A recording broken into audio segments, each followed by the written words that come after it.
Le 24 février 2026, le ministère des Affaires étrangères a rendu public un communiqué annonçant une initiative importante, engager une réflexion à l'échelle du continent autour de la célébration d'un nouvel an africain. Une initiative qui ouvre une réflexion plus large sur l'histoire, les repères culturels et la manière dont les peuples africains se rapportent au temps et aux grandes célébrations. Cette initiative consiste à réhabiliter le calendrier africain pour en faire un levier d'intégration et de promotion dans le monde. Il s'agit pour le Togo de réaffirmer son engagement et sa détermination à porter sur la scène africaine et internationale.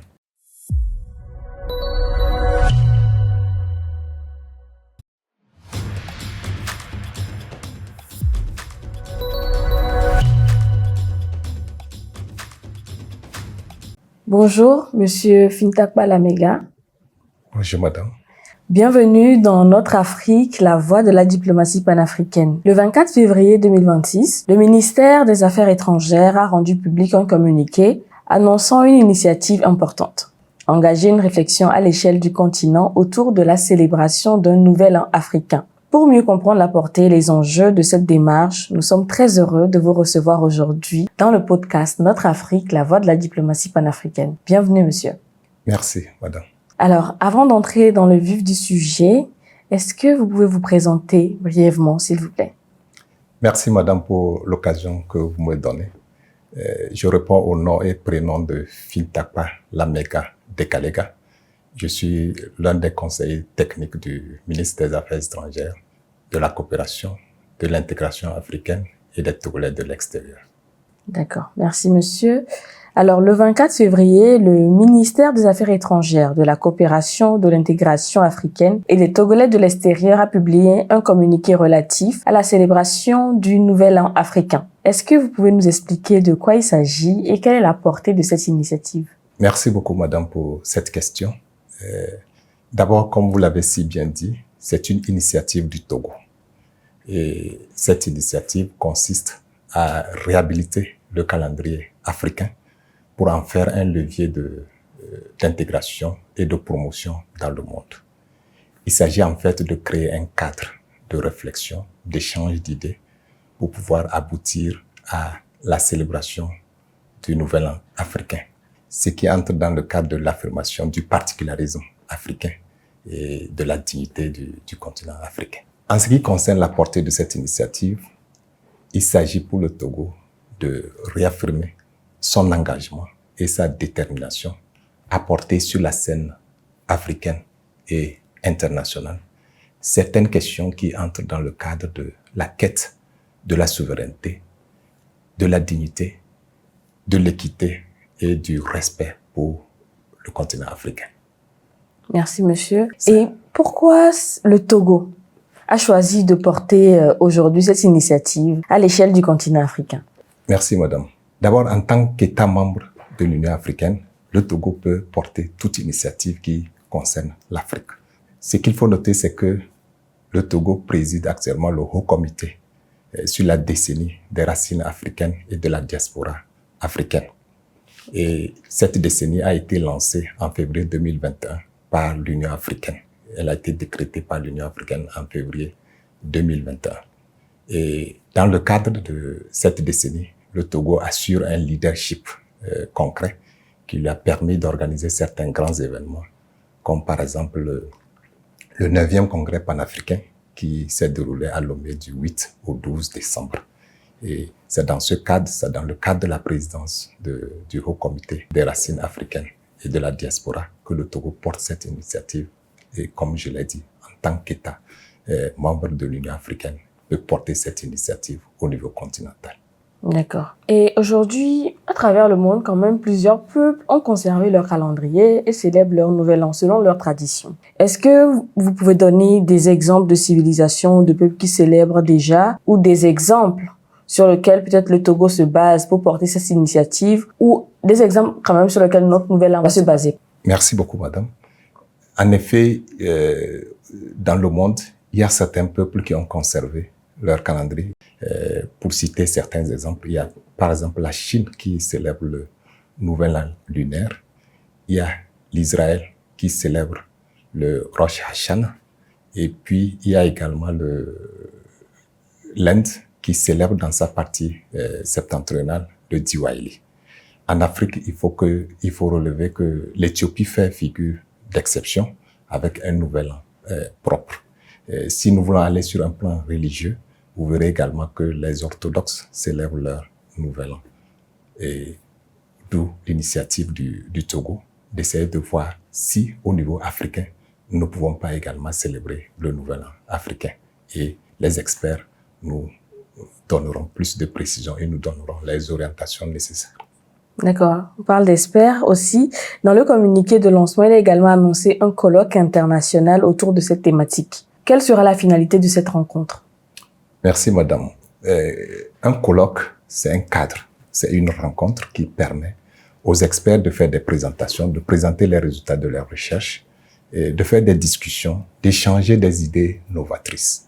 Donc, le colloque international qui est annoncé pour se tenir à Lomé au cours de cette année 2026 a pour finalité, à l'issue des discussions, à l'issue des échanges, de faire une proposition de date pour la célébration du Nouvel An africain.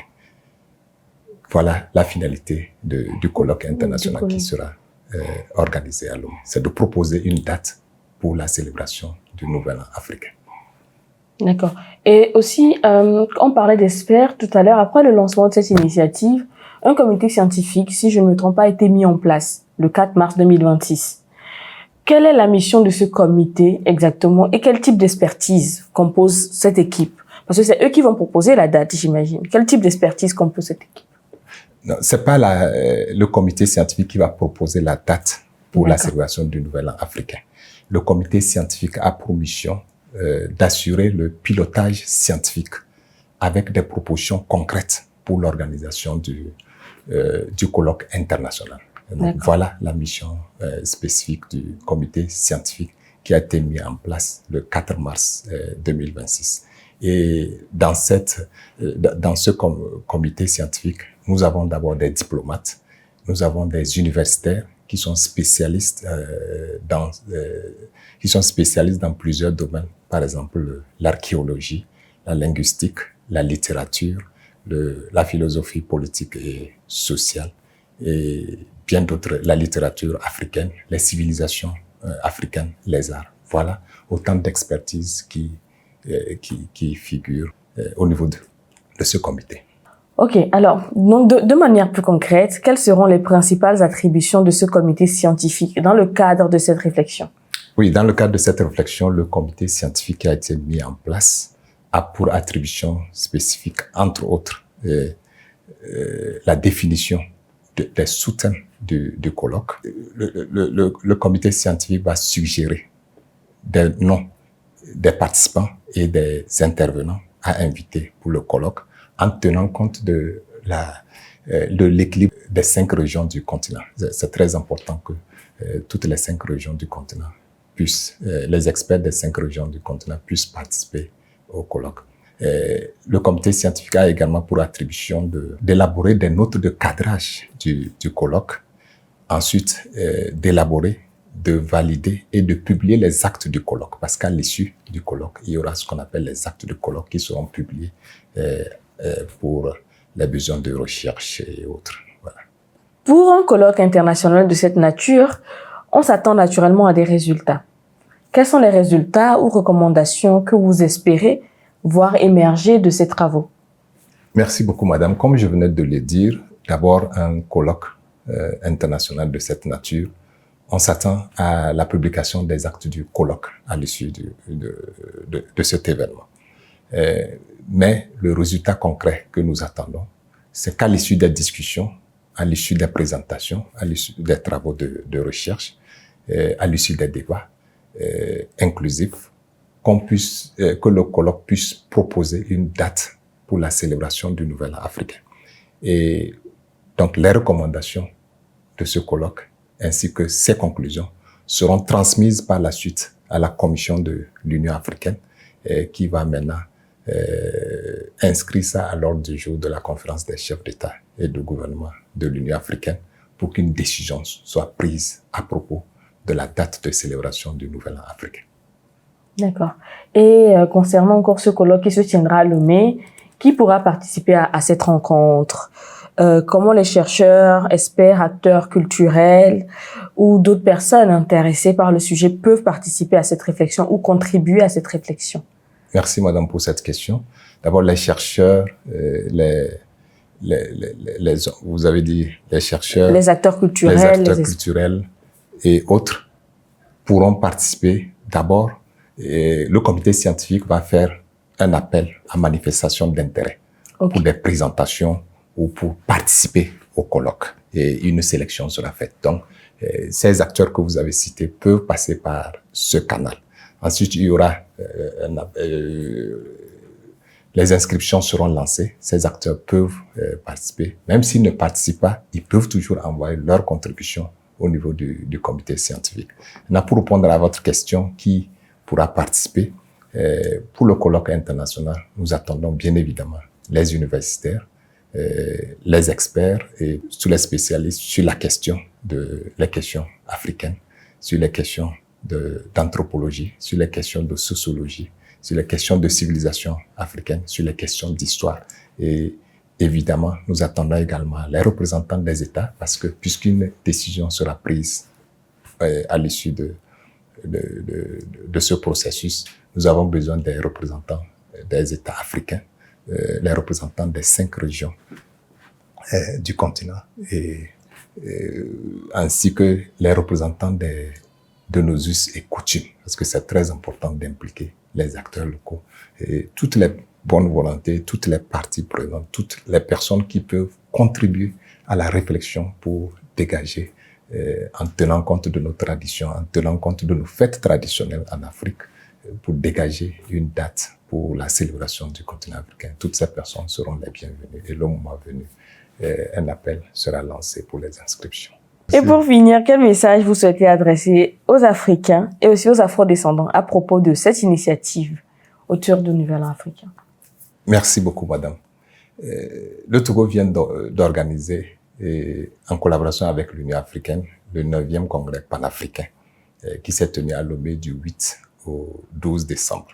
Et l'une des recommandations fortes et pertinentes de ce congrès, c'est la décolonisation des esprits et la réaffirmation de soi. Donc, c'est dans ce contexte que le Togo a pris l'initiative de la célébration du Nouvel An africain. Et cela passe par la création d'un cadre de réflexion, d'échange d'idées et de propositions concrètes pour arriver à la célébration du Nouvel An africain. Et donc, dans le cadre du colloque international qui est prévu à Lomé en 2026, toutes les contributions sont les bienvenues de la part des Africains et de la part des Afro-descendants pour la réussite de ce colloque et pour la réussite du processus, pour qu'enfin l'Afrique puisse avoir aussi une date pour célébrer avec fierté son Nouvel An. Merci beaucoup de nous avoir éclairé sur le sujet ou l'initiative portée par le Togo du Nouvel An africain. Ici, dans notre Afrique, la voie de la diplomatie panafricaine. Et nous espérons que ce colloque international se passe bien et que des décisions fortes en sortent pour l'Afrique entière. Merci beaucoup. Merci beaucoup, madame. C'est moi qui vous remercie de l'occasion que vous venez de m'offrir sur votre plateau.